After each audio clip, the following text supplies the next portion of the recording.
दोस्तों, आज की कहानी वाकई आपके दिल को छू लेने वाली है, तो मेरा आपसे निवेदन है कि हमारे साथ अंत तक बने रहें।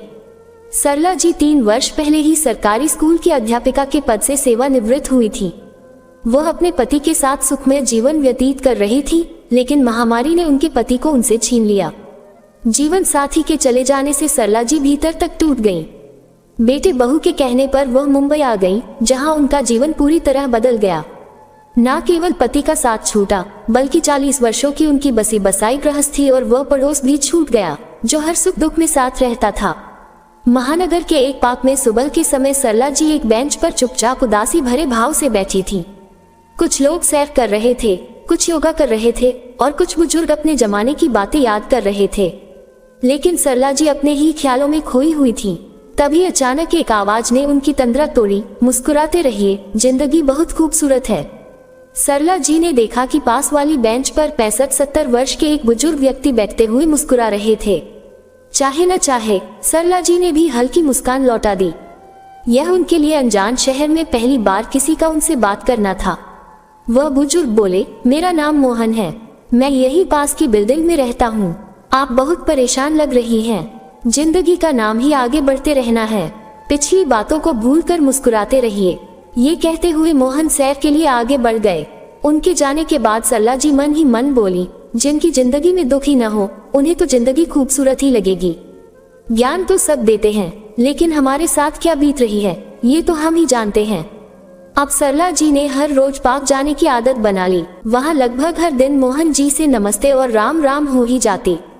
एक दिन मोहन जी ने उनसे पूछा, क्या आप कहीं बाहर से आए हैं? इस पर सरला जी ने जवाब दिया, दरअसल मैं पहले कानपुर में रहती थी। बेटा बहू नौकरी करते हैं, लेकिन महामारी के कारण मेरे पोते का स्कूल बंद हो गया। उसकी देखभाल के लिए वे मुझे यहाँ ले आए। पति के देहांत के बाद मैं कानपुर में बिल्कुल अकेली हो गई थी। मेरी बेटी का ससुराल भी यही है, तो सोचा कभी कभार उससे भी मिलना हो जाएगा। यही सोचकर मैं यहाँ आ गई। मोहन जी बोले, मुंबई में आपका स्वागत है। चलिए आपको यहाँ के दूसरे हम उन लोगों से मिलवाता हूँ। दरअसल इस पार्क में बुजुर्गों का एक ग्रुप है। हम सब एक दूसरे के सुख दुख में शामिल होते हैं, हंसी मजाक करते हैं, कभी भजन गाते हैं तो कभी पुराने गाने गुनगुनाते हैं। यहाँ हम जन्मदिन और त्योहार भी मिलकर मनाते हैं। मोहन जी की बातें सुनकर सरला जी के चेहरे पर मुस्कान आ गई। उन्होंने ग्रुप में शामिल होने की इच्छा जताई तो मोहन जी उन्हें ग्रुप के अन्य सदस्यों से मिलवाने ले गए। ग्रुप के अधिकतर सदस्य अपने जीवन साथी को खो चुके थे। किसी को कोई बीमारी थी तो किसी को कोई और समस्या, लेकिन सभी जिंदा दिल और ऊर्जा से भरपूर जीवन जी रहे थे। उनसे मिलकर सरला जी की उदासी जैसे कहीं गायब हो गई। अब वो हर सुबह और शाम को ग्रुप के साथ समय बिताने लगी। धीरे धीरे यह उनकी दिनचर्या का हिस्सा बन गया। अक्सर सरला जी अपनी बेटी से फोन पर पार्क में आने वाले बुजुर्गों और उनके हंसी मजाक की बातें साझा करती थी। माँ के इस मेलजोल की खबर सुनकर उनकी बेटी भी बहुत खुश हुई। एक दिन सरला जी ने देखा कि पार्क में आने वाले सभी बुजुर्ग उनसे उम्र में बड़े होने के बावजूद चुस्त दुरुस्त और आत्मविश्वास से भरे हुए थे। सभी खुद को अप टू डेट रखते थे। घर लौटने के बाद जब उन्होंने आईने में अपना चेहरा देखा तो उन्हें महसूस हुआ कि उन्होंने समय से पहले ही खुद को बुरा मान लिया है। इस ख्याल से प्रेरित होकर वह बाजार गई और हेयर कलर लेकर आई। फिर उन्होंने अपने बालों को रंगा और अलमारी से पति द्वारा दी गई सबसे खूबसूरत साड़ी निकाली।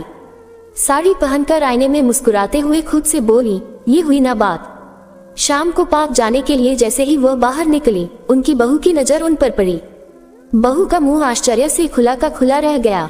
उसने तुरंत अपने पति अमित को आवाज लगाई, देखिए तो आखिर क्या हो गया है आपकी माँ को? यह क्या सजने संवरने की उम्र है? बेटी ने जब माँ को देखा तो वह भी हंसते हुए बोला। बहू ने कहा, माँ जी, अब ये सब पहनने और सजने संवरने की आपकी उम्र नहीं है, और अब तो पापा भी नहीं रहे। बहू और बेटे का ये व्यवहार देखकर सरला जी का दिल जैसे टूट सा गया। वह चुपचाप अपने कमरे में जाकर बैठ गईं। पार्क जाने का उनका मन नहीं हुआ। वह सोचने लगी, आज मैंने थोड़ा सा खुद के बारे में सोच लिया तो क्या इतना बड़ा गुनाह कर दिया? मैंने तो कभी अपनी बहू को किसी बात के लिए नहीं टोका। वह अपनी मर्जी से खाती पीती है, बाहर जाती है, जो पहनना चाहे पहनती है। लेकिन जब मैंने अपने लिए कुछ किया तो मेरा ऐसा मजाक बना दिया। ये सोचते सोचते सरला जी की आंखें नम हो गईं।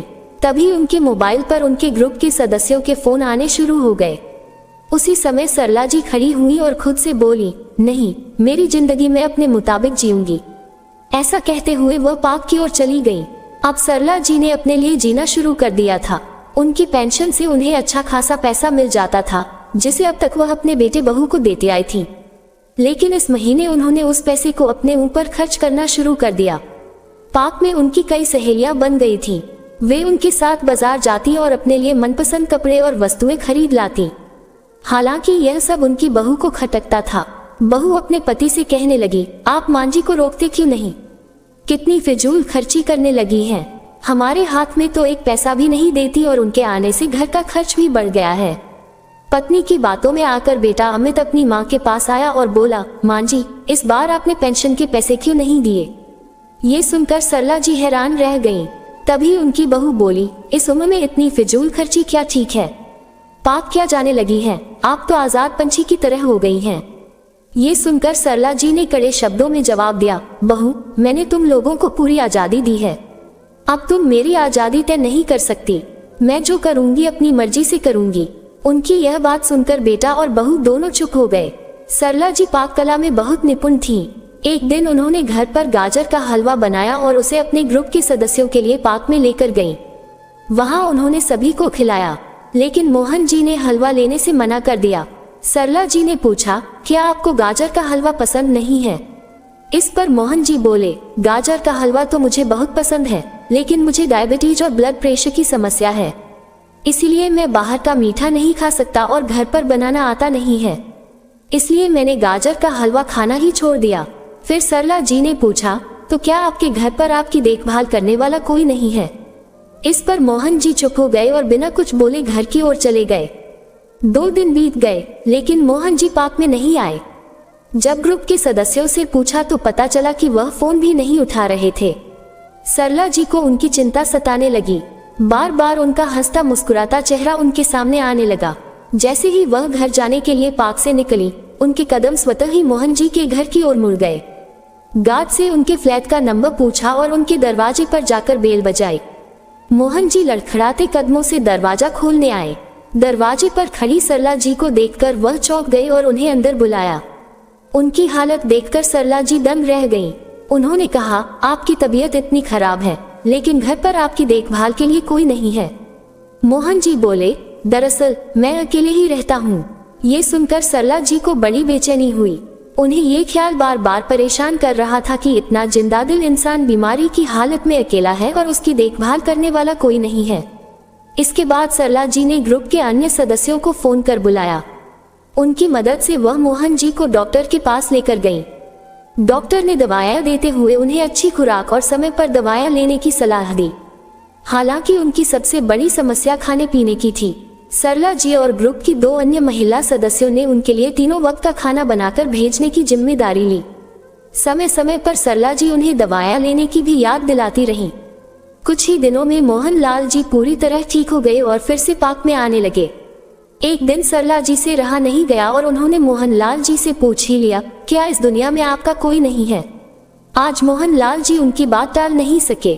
वह अपने अतीत के पन्ने पलटते हुए बोले, वह भी क्या दिन थे जब मैं अपनी पत्नी को ब्याह कर घर लाया था। कितने सपने संजोए थे हमने।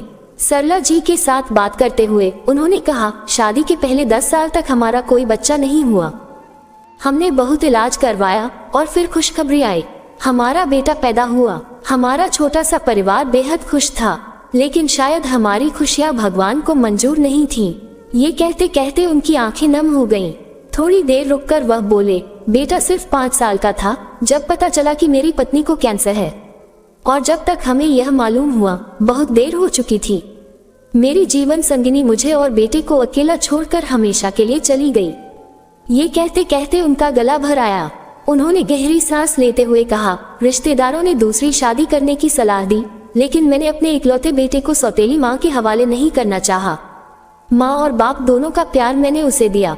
मैंने अपनी पूरी कोशिश की कि उसे किसी भी चीज की कमी ना हो, लेकिन देखिए उसी बेटे ने मेरे साथ क्या किया।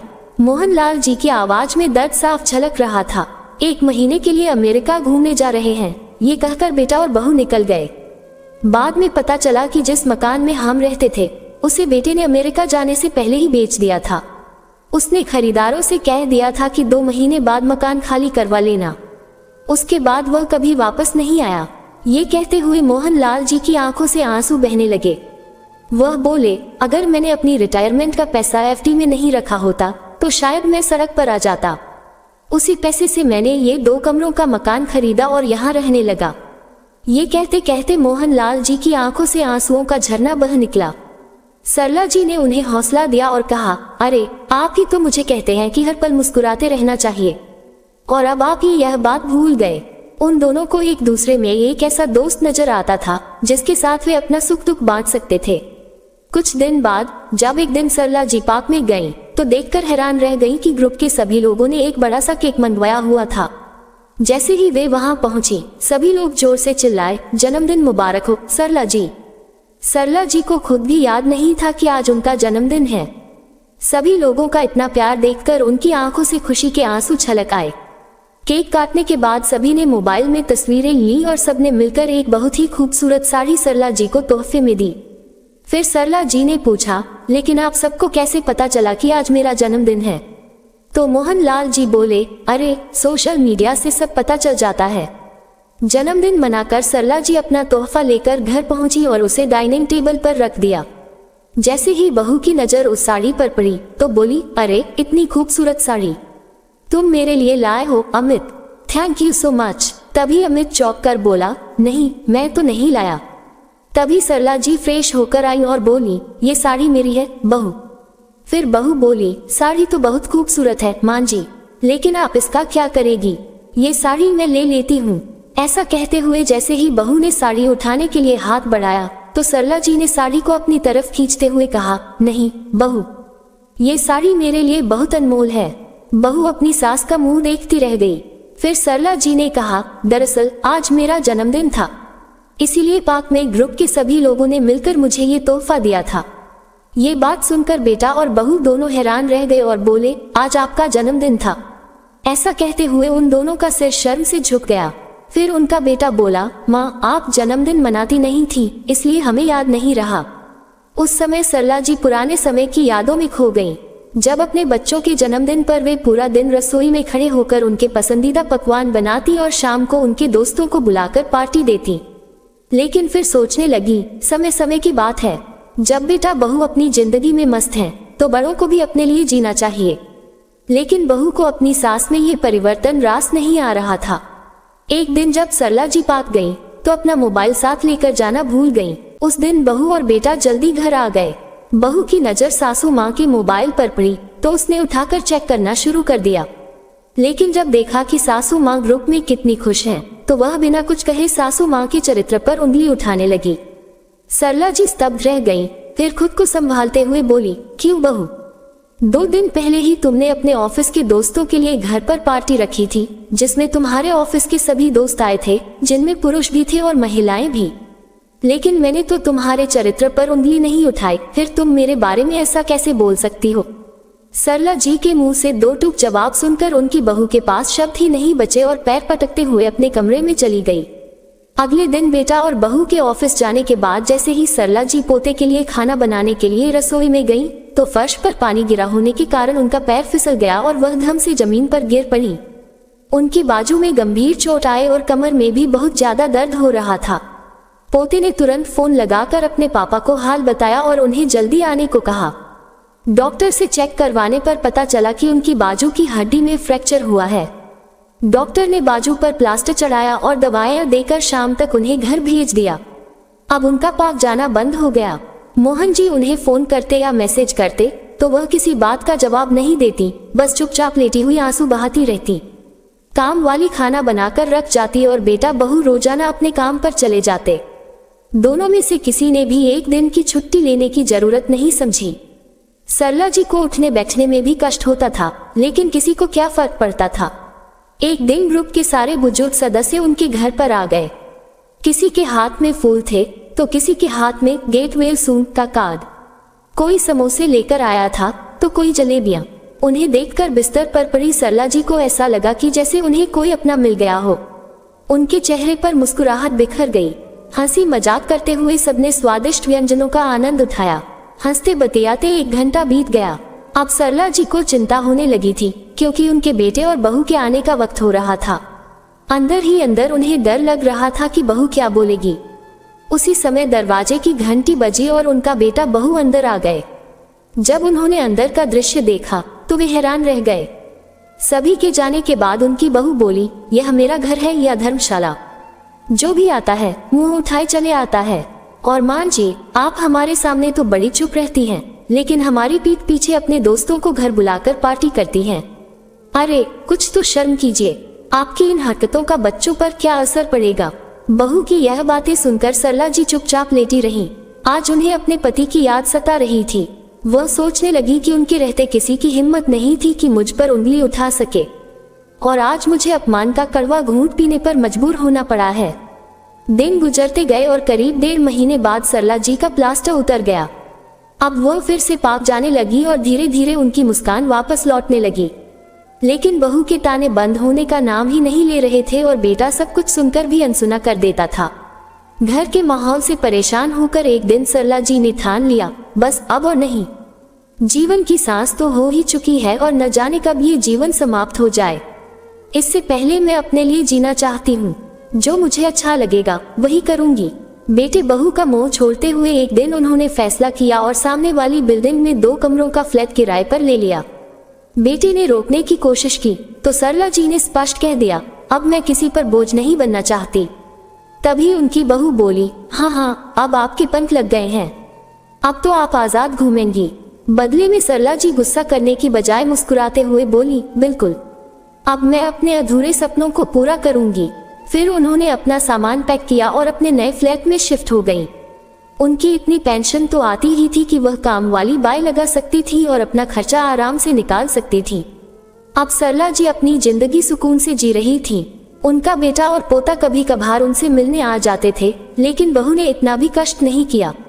अक्सर मोहन जी शाम की चाय उनके घर पर ही पीते थे और पाक के अन्य बुजुर्ग लोग भी उनके घर आते जाते रहते थे। अब सरला जी खुद को आजाद महसूस करती थी। उन्होंने अपनी बेटी को भी अपने अलग रहने के बारे में बता दिया था। इससे उसे थोड़ा दुख तो हुआ, लेकिन एक सुकून भी था कि उसकी माँ अब अपनी मर्जी से जी पाएंगी। एक दिन सरला जी हैरान रह गई जब उन्होंने दरवाजे पर बेटे के साथ बहू को खड़ा देखा। इससे पहले कि वह कुछ पूछ पाती, उनकी बहू तेजी से अंदर आई और बोली, माँ जी, कुछ शर्म हया बची है या नहीं? आपको पता है सोसाइटी वाले आपके बारे में क्या क्या बातें कर रहे हैं? आखिर आपके और मोहन जी के बीच में चल क्या रहा है? तभी सरला जी बोली, बेटा, मुझे दुनिया वालों की बातों से कोई फर्क नहीं पड़ता।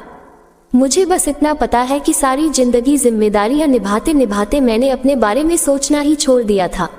अब जो बची हुई जिंदगी है मैं उसे हंसी खुशी से जीना चाहती हूँ और मुझे नहीं लगता कि इसमें किसी को कोई परेशानी होनी चाहिए। और रही बात मोहन जी की, तो उन्होंने तो मुझे जीना सिखाया है, वरना मैं तो पूरी तरह टूट चुकी थी। इसी समय मोहन जी, जो दरवाजे के बाहर खड़े होकर सारी बातें सुन रहे थे, घर के अंदर आए और बोले, बेटा, शर्म सरला जी को नहीं बल्कि तुम जैसे लोगों को आनी चाहिए। किसी का चरित्र मंथन करने से पहले तुम लोग एक बार भी नहीं सोचते। तुम लोग जानना चाहते हो कि तुम्हारी माँ क्या करती है, तो सुनो। पार्क में हर रोज सुबह और शाम को जब हम सब लोग बैठते थे, तो वहीं पास ही सोसाइटी में काम करने वाली औरतों के बच्चे आवारा घूमते रहते थे। छोटी सी उम्र में वे गलत आदतों का शिकार हो रहे थे। उन गरीब लोगों के पास इतना पैसा नहीं था कि वे अपने बच्चों को पढ़ा लिखा सके। तुम्हारी माँ उन बच्चों को पढ़ाने का नेक काम करना चाहती हैं। वह एक स्कूल खोलना चाहती हैं ताकि जितने भी गरीब बच्चे शिक्षा से वंचित हैं, उन्हें निःशुल्क शिक्षा दी जा सके। हमारी एक एनजीओ से भी बात चल रही है जो हमारी इस काम में मदद करेगी। तुम्हारी माँ का वर्षों पुराना सपना अब पूरा होने जा रहा है। लेकिन आज अपनी माँ के बारे में तुम दोनों के विचार सुनकर मुझे यह महसूस हो रहा है कि अच्छा ही हुआ मेरा बेटा मुझे पहले ही छोड़कर चला गया। ये हैरानी की बात है कि अपनी माँ के लिए बेटे बहू की यह सोच भी हो सकती है। सरला जी के बेटे बहू के पास इन बातों का कोई जवाब नहीं था।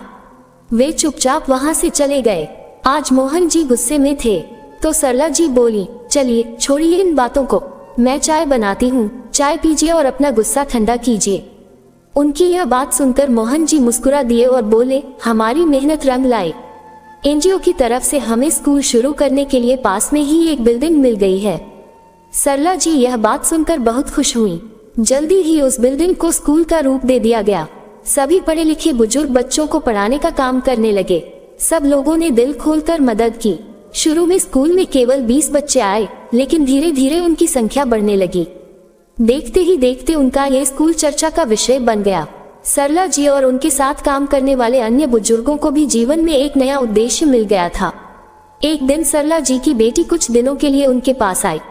जब वह भाई भाभी से मिलने गई थी, उन्होंने अपनी माँ को मोहन जी के बारे में बताया और यह भी कहा कि उन्हें अपनी माँ को समझाना चाहिए। लेकिन उनकी बेटी को अपनी माँ में कोई कमी नहीं दिख रही थी, बल्कि उसने देखा कि उसकी माँ के चेहरे पर फिर से मुस्कुराहट लौट आई है। अपनी वृद्धावस्था में भी वह खुशी से जी रही थी और मोहन जी उनका पूरा सहयोग कर रहे थे। उनकी दोस्ती स्वार्थ से परे थी और इस रिश्ते की गहराई को समझने के लिए उन्हें किसी दुनिया के नजरिए की जरूरत नहीं थी।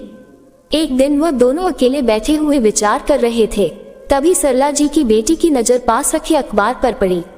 उसमें छपी एक खबर ने उसका ध्यान खींचा, जिसमें लिखा था कि जब बुढ़ापे में बच्चे साथ छोड़ दें तो अकेली माँ या अकेला पिता कहाँ जाएं। 65 साल के बुजुर्ग ने 63 साल की महिला से विवाह किया और अपनी गृहस्थी फिर से बसाकर वे दोनों बहुत खुश हैं। इस खबर को पढ़कर सरला जी की बेटी के मन में एक विचार आया। जब मोहन जी सरला जी के घर आए तो उसने अपनी माँ और मोहन जी के सामने उनके विवाह का प्रस्ताव रखा। उसने कहा, आप दोनों के इस रिश्ते को दुनिया नहीं समझ पाई तो क्यों न इसे एक नाम दे दिया जाए। क्या आप दोनों एक दूसरे का जीवन साथी बनना चाहेंगे? ये सुनकर सरला जी बोली, यह क्या बोल रही है तू? इस उम्र में हम पर ऐसा दाग लगाना चाहती है, ये दुनिया क्या कहेगी? लेकिन उनकी बात सुनकर मोहन जी कुछ देर चुप बैठे रहे। उनके मन में बहुत कुछ चल रहा था। सरला जी के गुस्से को देखकर उन्होंने कुछ भी कहने की बजाय चुप रहना उचित समझा और अपने घर लौट गए। फिर सरला जी की बेटी ने उन्हें समझाया, माँ, अगर जीवन की राह में कोई अच्छा साथी मिल जाता है तो साथ चलने में कोई नुकसान नहीं है। सरला जी सोचते सोचते अपने पति की तस्वीर के सामने बैठ गईं। उनका मन बेचैन हो रहा था और वह सोचने लगी, मैं अपने पति को धोखा नहीं दे सकती। लेकिन फिर अगले ही पल उनके मन में विचार आया, मेरे पति भी तो यही चाहते थे कि मेरे होठों पर हमेशा मुस्कान रहे। मेरी आंखों में आंसू देखकर तो उन्हें भी चैन नहीं मिलता होगा। फिर उन्होंने सोचा, अगर दोस्ती को एक रिश्ते का नाम दे दिया जाए तो दुनिया का मुंह बंद हो जाएगा। मोहन जी को भी इस रिश्ते से कोई हर्ज नहीं था, लेकिन उन्हें चिंता बस इस बात की थी कि कोई उन दोनों पर उंगली न उठाए। मगर जब सरला जी के बेटे और बहू तक ये बात पहुंची तो वे भड़क उठे। वे दोनों इस रिश्ते के सख्त खिलाफ थे। सोसाइटी में हर कोई उनके बारे में बातें कर रहा था, कोई उनकी हिम्मत की तारीफ कर रहा था तो कोई कानाफूसी कर रहा था। 2 दिन बाद अचानक मीडिया वाले सरला जी के स्कूल के बाहर पहुंच गए और उनसे इस रिश्ते के बारे में सवाल करने लगे। सरला जी हैरान थी कि यह खबर उन तक कैसे पहुंची। उधर सरला जी की बहू पीछे खड़ी मुस्कुरा रही थी और सोच रही थी, बड़ी आए हिम्मत दिखाने वाली, अब पूरी दुनिया को जवाब देंगी तो पता चलेगा। चारों तरफ हंगामा सा हो गया, लेकिन सरला जी ने तय कर लिया था कि आज वे चुप नहीं रहेंगी। जब मीडिया वालों ने पूछा, क्या ये सच है कि इस उम्र में आप मोहन जी से शादी करने जा रही हैं? अपने स्कूल के बच्चों को क्या आप यही शिक्षा देना चाहती हैं? तो सरला जी ने खुद को मजबूत बनाते हुए एक गहरी सांस ली और बोली, ये बिल्कुल सच है कि हम दोनों शादी करने जा रहे हैं, लेकिन इसके लिए हमें मजबूर करने वाला कौन है?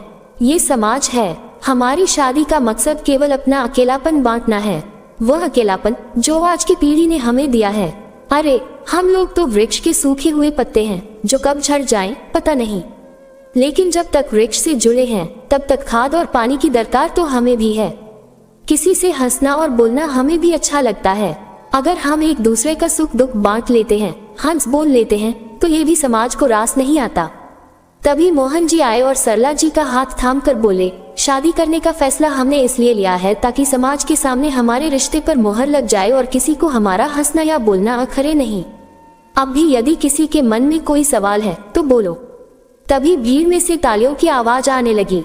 ये तालियां सरला जी और मोहन जी के बुजुर्ग साथी बजा रहे थे।